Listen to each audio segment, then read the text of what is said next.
pojok namanya siapa?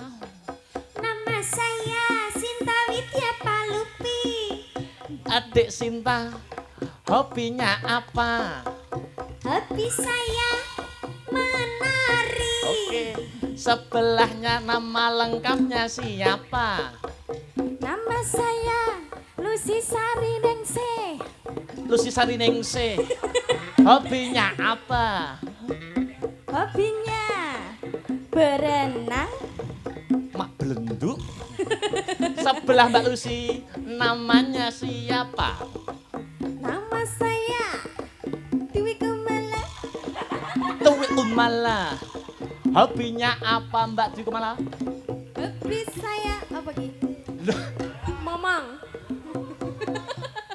Momong mas. Oh momong, Oke. momong. Sebelahnya yang terakhir Mbak Petri. Mbak Petrisya, nama lengkapnya siapa? Nama lengkapku loh Puanjang. Loh, ngaku nada. Mbak Petrisya nama lengkapnya siapa? Nama lengkap saya Dwi Patricia Cahaya Ningrum. Wis cerita kok. Mbak Petrisya, hobinya apa? Hobi saya nyerahno wayang.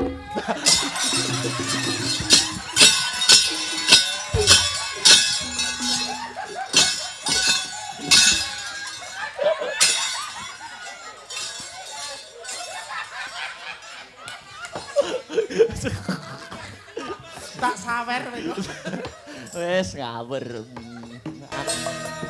Monggo monggo monggo Mbak Lucy katuran minggah wonten ing panggung paring wanglipun ing para miarsa tindak mriki monggo suka-suka Mbak Lucy datang penontonnya pada suka. Sekali lagi. Wayangan dalam akbar sa-Indonesia sing paling ambar.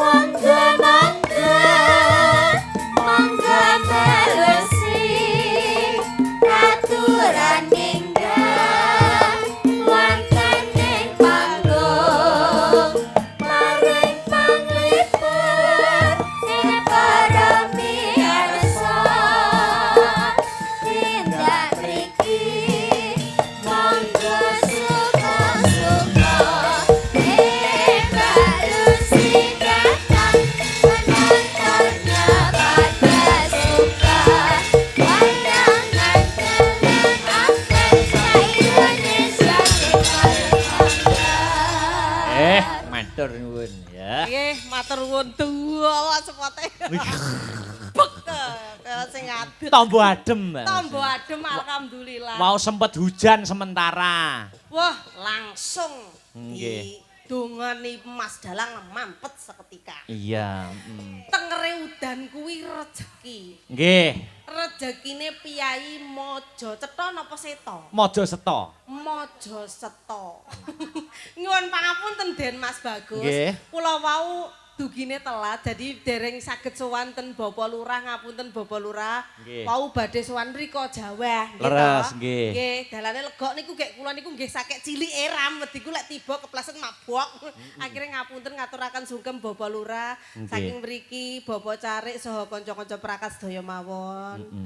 Assalamualaikum warahmatullahi wabarakatuh. Waalaikumsalam warahmatullahi wabarakatuh. Kok tasih anyep Bapak Ibu? Napa sami asrep? Sepindah malih nggih. Assalamualaikum warahmatullahi wabarakatuh. Waalaikumsalam warahmatullahi wabarakatuh. Alhamdulillah wa syukurillah matur sembah nuwun. Kula pujekne sing rawuh dalu niki kalimpahaken rejeki ingkang kuwatah. Amin. Barokah. Amin. Gitu, diparingi kesehatan sedaya mawon. Amin. Alhamdulillah. Sing dereng panen muga-muga ndang panen. Amin. Sing dodol bakul-bakul muga-muga ndang laris bakulane. Amin. Terutama iki bakul wedhus, bakul sapi aku wis ndruwedhek. Loh kok ndredeg, Mbak? Delot engkas ki ndredeg aku. Oh, besar. Ape ndelik aku. Loh, kok iso ndelik? Aku ngerti ning kene nek blantik sapi akeh. Wedi ku ra iso mulih dikeluh aku kono. Lah iki tanggal 6 lek ya dina kurban to, Le. Kurban, belehan. Beleh sapi, beleh wedhus. Iya jenengku Brahman kok dilek kleru dibeleh. Lah iya. Tapi ya alhamdulillah. Jadi asma kinarya japa. Nggih, lah niki sing belum tahu diungkap di panggung saya, Mbak Lucy. Ngaten nggih. Nggih, Brahman itu dari sejak kapan? Nah. Brahman niku kula nembe memasuki dunia pesindenan nggih. Oh. Kula niku di dunia seni kan mulai awal tasik kecil. Nggih, nggih. Mulai seni tari, nyanyi-nyanyi sembarang musik saged. Mulai musik band keroncong, dangdut, musik barat, musik Cina, Nggih, sembarang nopo dari berbagai negara insyaallah saged. Hadroh. Hadroh malah penyanyi Nasidariah aku biar tenan asli. Lah justru itu kula ningali bule. Oh. Bule nyinden kok raos kula niku keronto-ronto tok kebangetan mentolus. Kowe iki wong asli Jawa, wong Ponorogo, kok malah gayamu nyanyi kebule-bulean. Justru itu loh. Bule lo nyanyekne wong Jawa, kamu itu harus bangga. Pah niku kaya dikampleng setan sewu. Nggih, terenyuh. Telong sopol. Nggih. Akhirnya aku harus bisa seni Jawa. Walaupun itu kan dulu kalau nggak sekolah seni kan sulit nyanyi sinden ngeten niku. Tapi karena ada kemauan dan tekad insya Allah sakit. Tapi saya merasa belajar seni Jawa niku sangat sulitnya luar biasa. Nggih. Asal usul Lucy Brahman. Niku sing maringi nggih Bapa Dalang saking Ponorogo mriko. Merga piyayine dawa dhewe gedhi dhewe lek lungguh cedak buta. Nduk kowe besok lek dadi sinden tak jenenge Lucy Brahman ben supaya gede jenengmu, gede rezekimu. Lah terus disahkan meleh kalih Bapak Anom Surata. Brahmana hati-hati lho nduk gawe jeneng. Brahmana tak tegesi Brahmana ya aja Brahman. Brahmana tegesi kastar tertinggi. Mugi-mugi dadiya dhuwur. Dadiya pinunjul lan kathah berkah rezekimu ngono. Nah, dadose malih Lucy Brahman. Gara-gara jeneng Lucy Brahman niku ora iso cilik.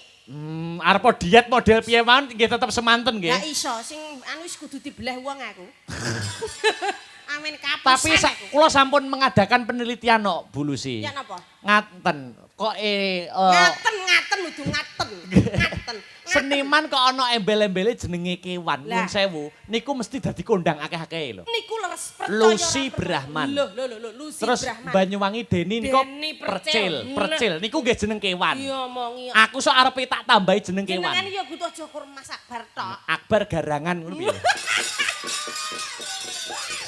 Nek ora tambah diujat wong sak ngalam donya. Kaya lah ora ditambahi kowe wis panggah salah uripmu.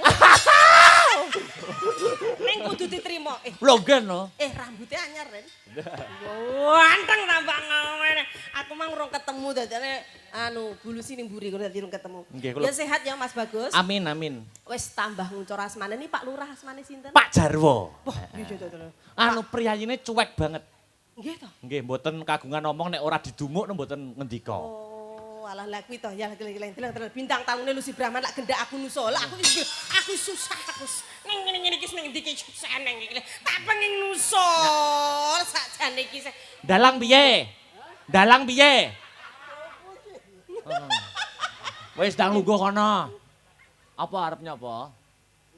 Oh nyale. Ya ta. Pokoke Lucy iki sapa Mbah sapa jenenge? Mbah sapa? Mbah sinten Mbah jenengan? sinten asmane? Parman. Lah iya ta. Parman. Nggih, niku to mriku mawon. Tulung agung nang Jombang masalah Mbah Man. Mugi sehat panjang yuswanipun. Nggih to. Jenengan kok sik rusak kaya ngene iki duwe krentek. Nyawer sinden iki mang sangune akeh. Wah, akeh lah wis to. Yuswane pinten nyuwun sewu yuswane pinten? 70. Lah 70 tenane iki anu KTP nggih. Kelahiran 52. Oh, 52 yang penting. Anu, garwane tesih, Mbah? Garwane tesih mboten? Aku ora duwe bojo. Lah iya to ya kowe abar iki ya mudeng kudune iki ya trah rene karep golek penyakit jok pegenure mati kadas ben mari. Mbah Kakung. Lah nggih abari mbok jere. Abar iki sembuh dicaosi rezeki Mbah Kakung, Nduk. Masyaallah, mugi-mugi sehat. Gubuk asmara nggih. Oh, siap. Mengko lenggah riyen, Heeh. Dinteni bulu si Brahman. Sabar-sabarno, Cah. Iki sing ning YouTube mirsani. Hati-hati iki. Hati-hati penabuh kuyuwan.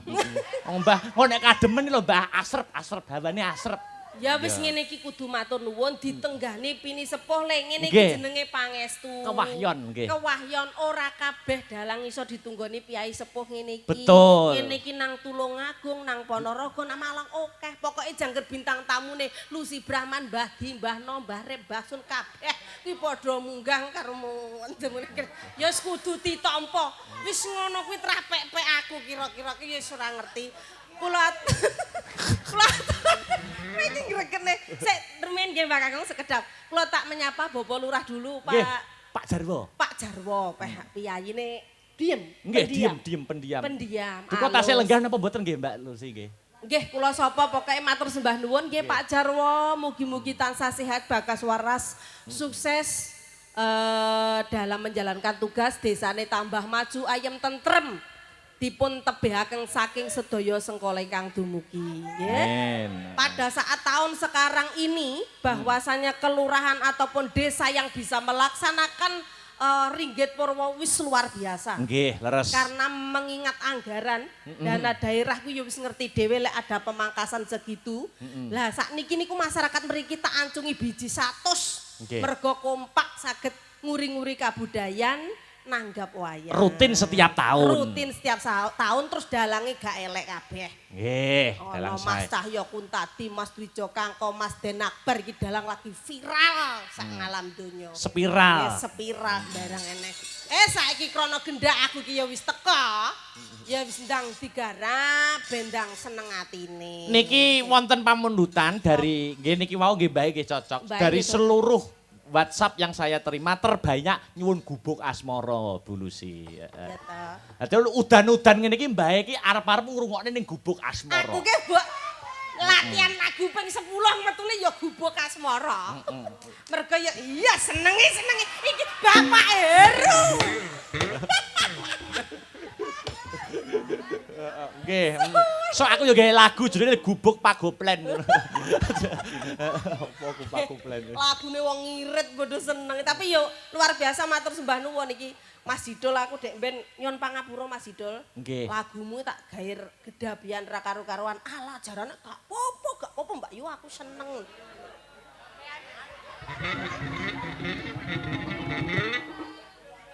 Dos pundi. Badhe napa? Sampeyan fotone tenan kok. Lah, fotone cilik saiki kok melentus. Kok ya ketok lho ya, padahal tulisane gak ketok lho. Ya, lah nggih fotone niku kan namung sirahipun lho, Kong. Lah sakniki mentung-tung sak sembarange. Nah, wis ora apa-apa. Lep kok ya roh lho ya, Kong. Anu, Bu Lusi, jenengan bawane pocong to nggih, Gubuk Asmara nggih. Iya. Dibawani. Nggih, bawane kalih niki lho. Kalih Mbah Kung niki. Oh, Mbah Kung. Dihidupkan suasanane. Heeh, wis nyawer kok mesake. Nah, niku.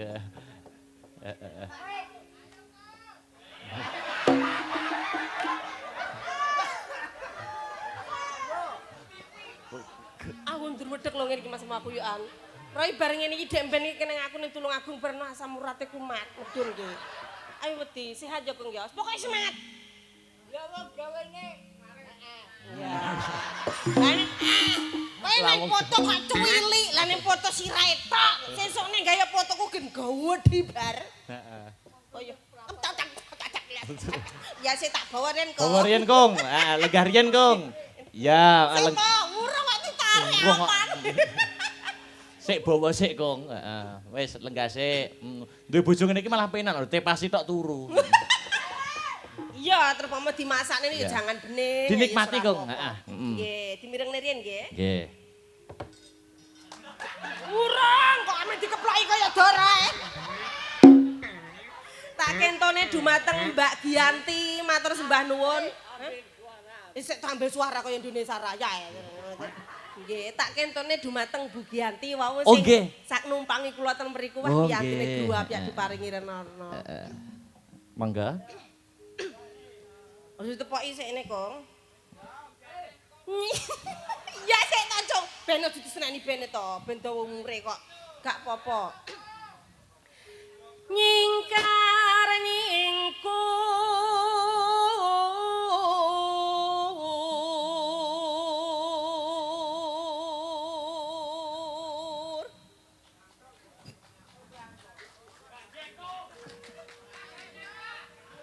Wiwit.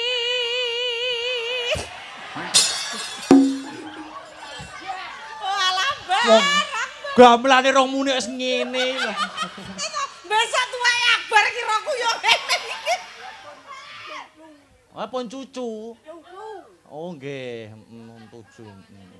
Mohon lajengaken, Mbah. Wiwitane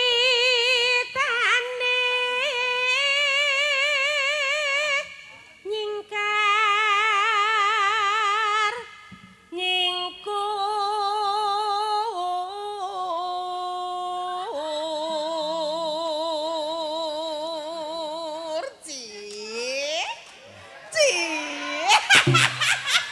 Mok anu kembali ke masa muda kayak modele. Nduk, kaya tersipu malu lo yo. Iso salting lho. Lingsem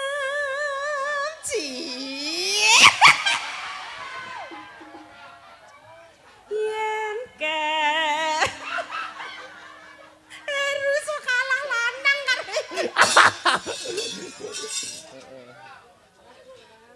Ya, nggih.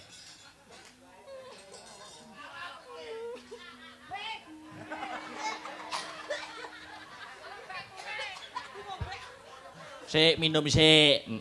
Oh, kalem-kalem ya.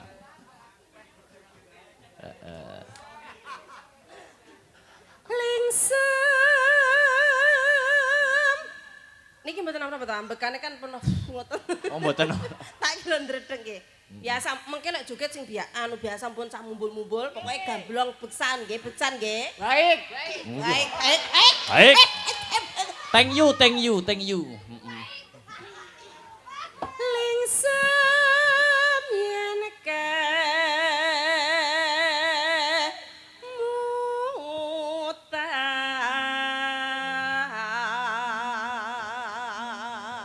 Aku ora arep komentar Norno kanggo Mbah iki. Ya napa? Kula wedi nek tuwek-tuwekan kula nggih kados ngaten iki.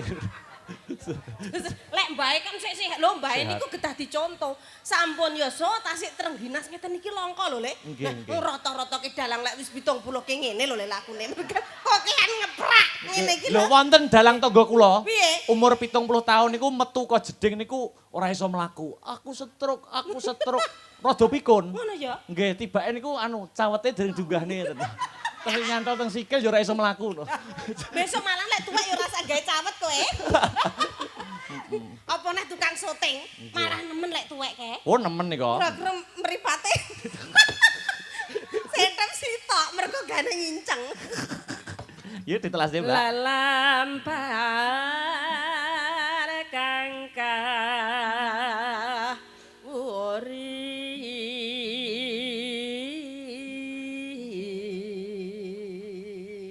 Niki pun meh jumeneng.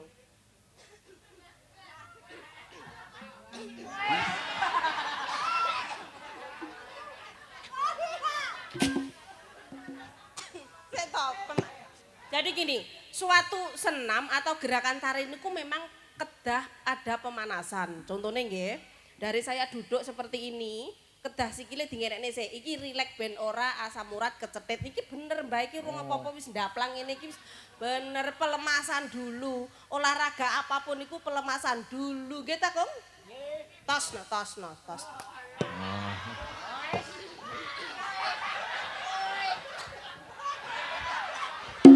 Mbak Lucy padahal kayak ditanggapke gitu.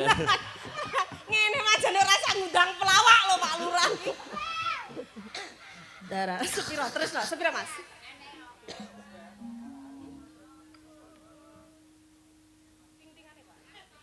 Ilangen aku sampean. Tarasna tulus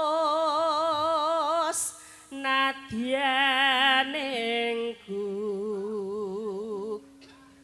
bok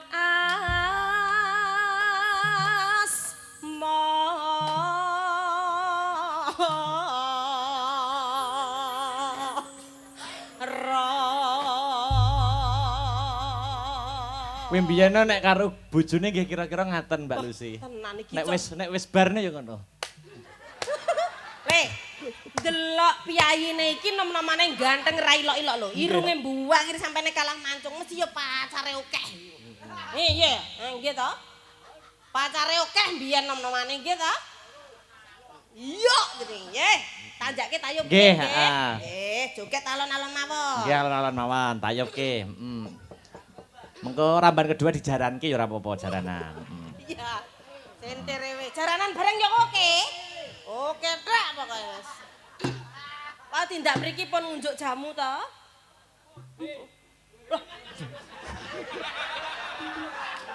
Lek ku takon kita hati-hati banget. Maksudnya bel 0% nang Indomaret niku lho. Nggih. Nggih. Terus mangga yuk tibane yuk.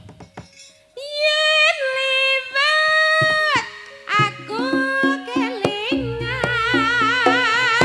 gubuk kae lemas biyen tak leret ing cagak gabak tulisan warna abang tanda isih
Pun, Mbah. Pun, matur nuwun nggih. Pun, nggih. Mandhap. Oh iya, iya. Pangestune nggih. Nggih. Dinterne napa mboten? Alah. Dinterne apa ora? Pun, mboten sah.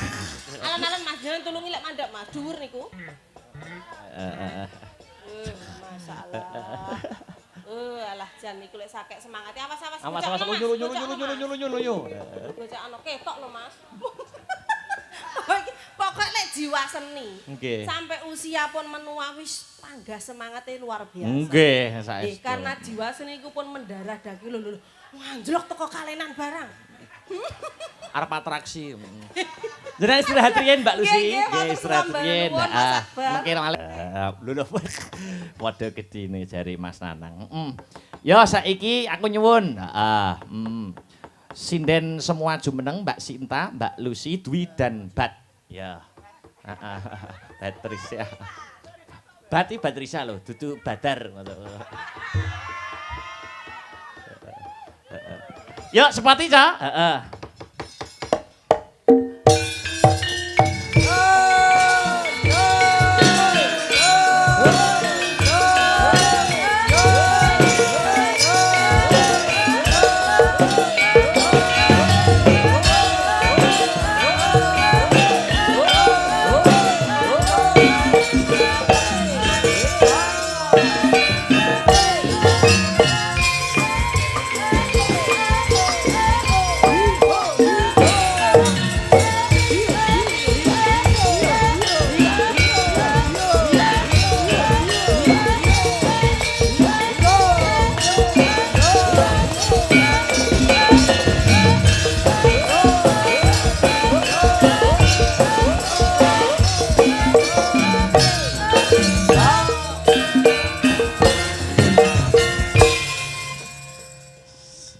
Selamat malam Mbak Sinta. Nggih, sugeng dalu. Lah ini juga namanya Mbak Lucy. Niki namanya nggih Mbak Lucy lho Mbak niki. Nggih, kula nggih Lucy. Lucy cilik. Nggih, nggih. Lucy sinten namine cah? Lucy tempe nek niku. Aja tawae ngomong. Lah Brahman iki tempe. Lucy Sari. Lagi Lucy Sari sapa sing muni Lucialan nang sapa? Ayo ngaceng. Aku mbiyen nom-nom aku ya cilik mentik ngono kuwi. Ya ta. Pas nyanyi dangdut tuh sakit cuwile kesentor angin ngleang aku. Sakit cuwile. Tapi zaman perawane Mbak Lucy napa nggih kados ngaten iki? Oh iya.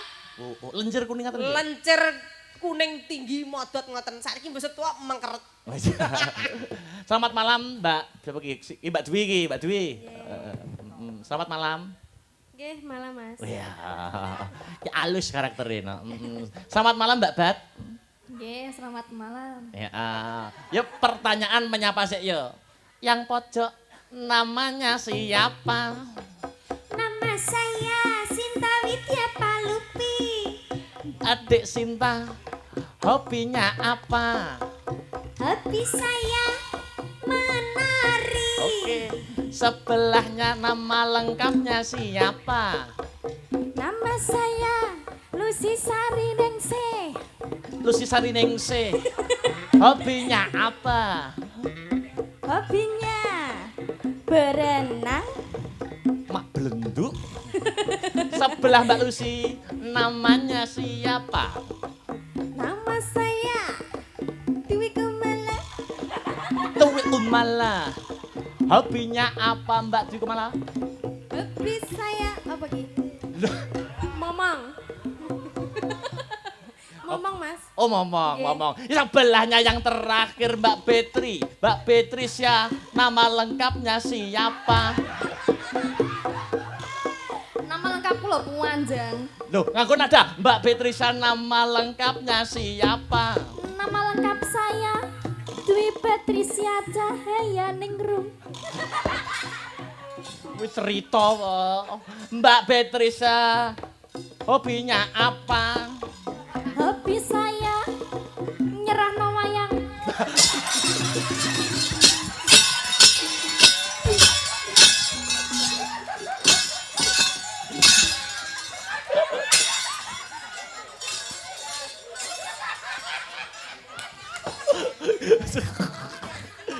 Tak sawer kowe.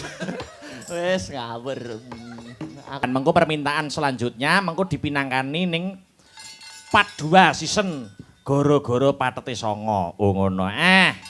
Gerajakan Banyuwangi ya. Mbak Lucy Brahman kali Mbak Denko. Ya. Ya, Slindre.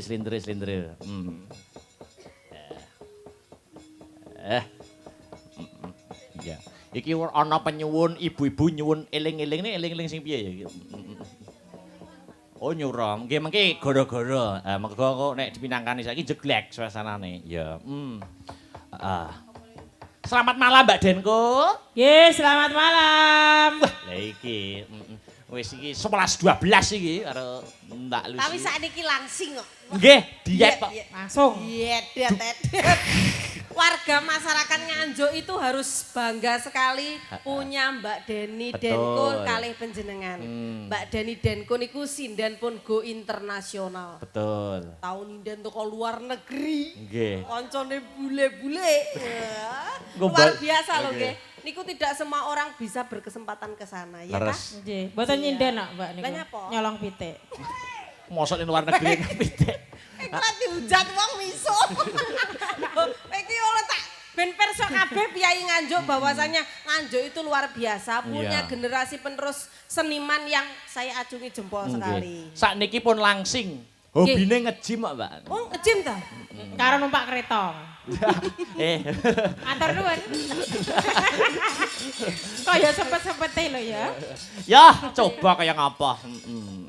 Gerajakan Banyuwangi bersama Mbak Lucy Brahman dan Mbak Denko. Wah iki Incipi suarane Mbak Denko. duet jos iki.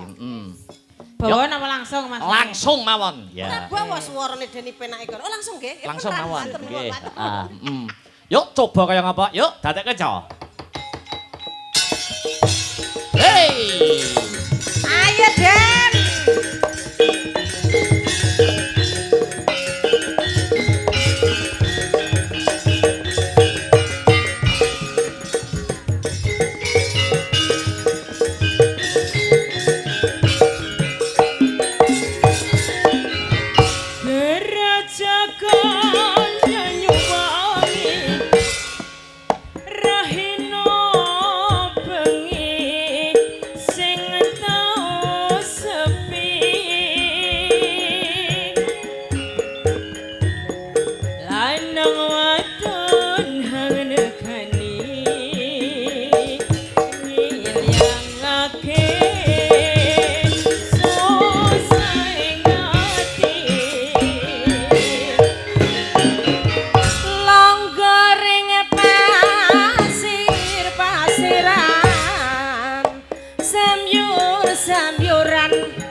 Den Ibuah ya.